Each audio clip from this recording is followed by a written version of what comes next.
चलो देखो प्रमेय नंबर 6.8 पाइथागोरस प्रमेय।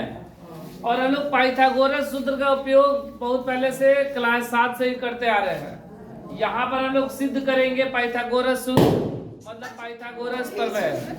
ठीक है, पाइथागोरस प्रमेय क्या है कि किसी समकोण त्रिभुज में, बोला ना कि एक समकोण त्रिभुज में, मतलब किसी समकोण त्रिभुज में कर्ण का जो वर्ग है शेष दो भुजाओं के वर्गों के योग के बराबर होता है। मतलब कि त्रिभुज समकोण है तो समकोण त्रिभुज में 3 भुजाएं, एक भुजा कहलाता है कर्ण जो कि सबसे बड़ी भुजा होता है, और 2 अन्य भुजा मतलब एक लंब और एक आधार। तो इन दोनों भुजाओं के वर्गों के योग के बराबर आएगा। इसे हम लोग क्या कहेंगे? पाइथागोरस प्रमेय कहेंगे। ठीक है, अब देखो हम लोग इसको सिद्ध करेंगे। तो बोला गया है समकोण त्रिभुज में ना, तो सबसे पहले एक समकोण त्रिभुज बना लो। एक समकोण त्रिभुज बना लिए हम लोग, ए बी सी। ये हो गया समकोण। बी क्या हो गया? 90 डिग्री समकोण। और समकोण के ठीक सामने वाले भुजा को हम लोग क्या कहते हैं? कर्ण। और एक भुजा हो गया लंब और एक भुजा हो गया आधार।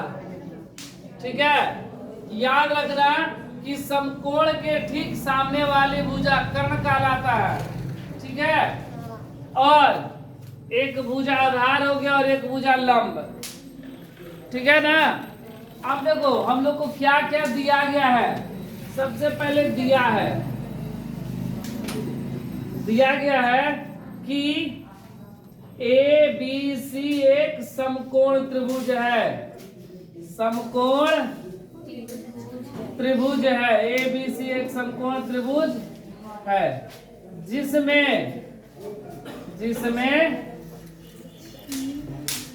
कोण B बराबर 90 डिग्री। कोण B क्या है? 90 डिग्री है। ठीक है, कोण B 90 डिग्री है। और अन्य 2 भुजा कौन कौन सा है? लंब और आधार। ठीक है, सिद्ध करना है।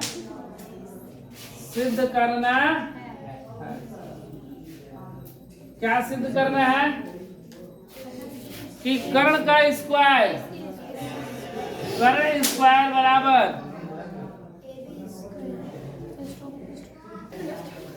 तो हमें सिद्ध करना है कर्ण का स्क्वायर क्या होगा? अन्य 2 भुजाओं के वर्गों के योग के बराबर। मतलब अन्य 2 भुजा कौन सा है? एक लंब का स्क्वायर और एक आधार का स्क्वायर के योग के बराबर। अर्थात हमको सिद्ध करना है कि AC स्क्वायर बराबर AB स्क्वायर प्लस, ये पाइथागोरस सूत्र, इसको हम लोग क्लास 7 से ही बनाते आ रहे हैं। यही हम लोग आज सिद्ध करेंगे। इसके लिए हम लोग रचना करेंगे। क्या करेंगे? रचना में क्या किए कि एक लंब ऐसे डाल दिए जिसका नाम हम लोग P रख दिए। रचना में क्या लिखे कि BP लंब AC डाला। ठीक है, अब हम लोग प्रमाण सिद्ध करेंगे। यहां तक हम लोग जो दिया था, जो सिद्ध करना था, वो रचना किया। हम लोग यहां से बनाना प्रारंभ करेंगे। तो देखो इसको बनाने के लिए कुछ नहीं करना है।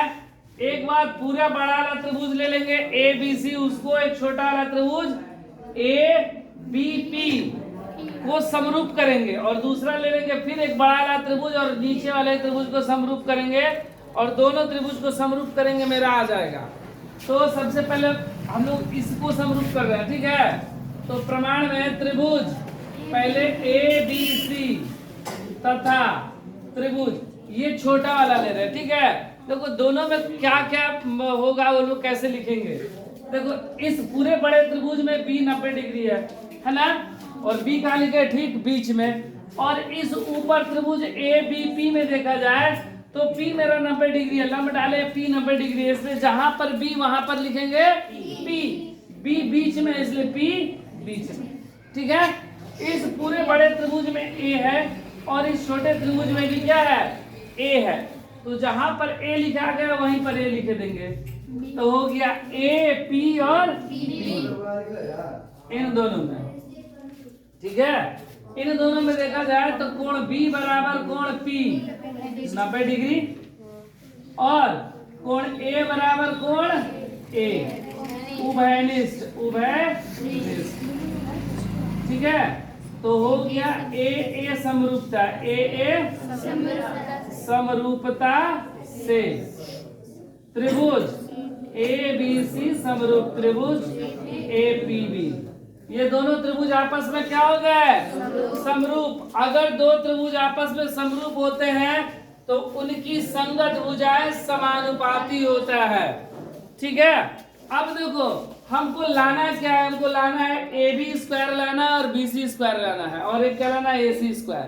तो इसमें देखो तो कुछ दिखाई दे रहा है, ए बी, यहाँ पर ए बी है ना, तो ए बी लिख दिए बटा में ए पी। इसमें भी ए बी दिखाई दे रहा है, इधर कहाँ पर, ये दोनों किनारे, तो ये दोनों किनारे मतलब नीचे ए बी लिखाएगा और यहाँ पर क्या लिखाएगा, ए सी। तीसरा तिरछी गुणा, तो ए बी गुणे ए बी बराबर ए सी गुणे ए पी, ए बी गुणे ए बी स्क्वायर, ए सी गुणे ए पी, ए सी लिखा गया। ठीक है, इसको ले लेंगे समीकरण 1, ए बी स्क्वायर में रहेगा गया ना। अब हम क्या लेंगे, बी सी स्क्वायर। इसके लिए हम लोग क्या करेंगे कि बड़े वाले त्रिभुज को छोटे वाले त्रिभुज के साथ समरूप करेंगे।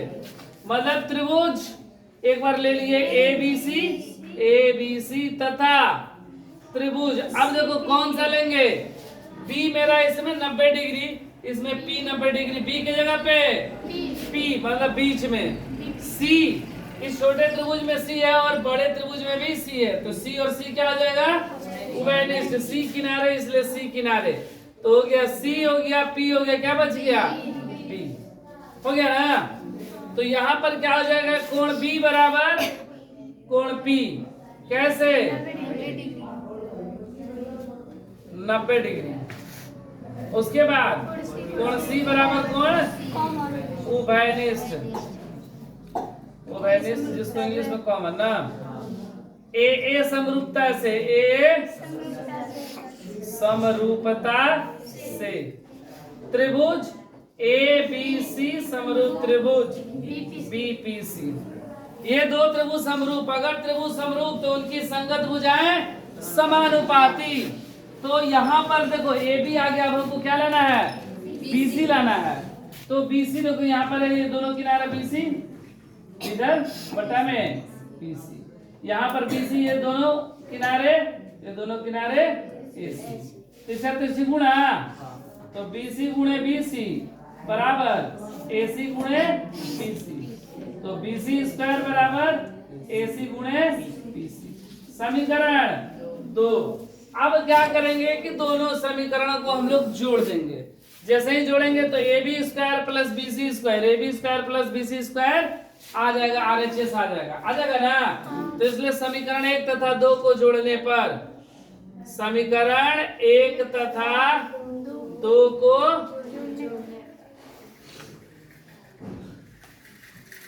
जोड़ने पर, तो समीकरण ए में क्या है, ए बी स्क्वायर, 2 में क्या है, बी सी स्क्वायर, LHS एक तरफ जुड़ गया और RHS ए सी गुणे ए पी प्लस ए सी गुणे B C, A B square plus B C square बराबर, दोनों में देखो ए सी कॉमन दिखाई दे रहा है, क्या बचा इसमें, A P plus A B square plus B C square बराबर ए सी गुणे, अब आकृति में देखो ए पी और पी सी दोनों को क्या लिख सकते हैं, जोड़ देंगे तो ए सी लिख देंगे ना। तो ए बी स्क्वायर बराबर प्लस बी सी स्क्वायर बराबर ए सी गुणे ए सी, मतलब ए सी स्क्वायर बराबर आ गया A B square plus B C. A C को हम लोग क्या लिखे थे, कर्ण, तो कर्ण स्क्वायर बराबर ए बी कितना लंब स्क्वायर प्लस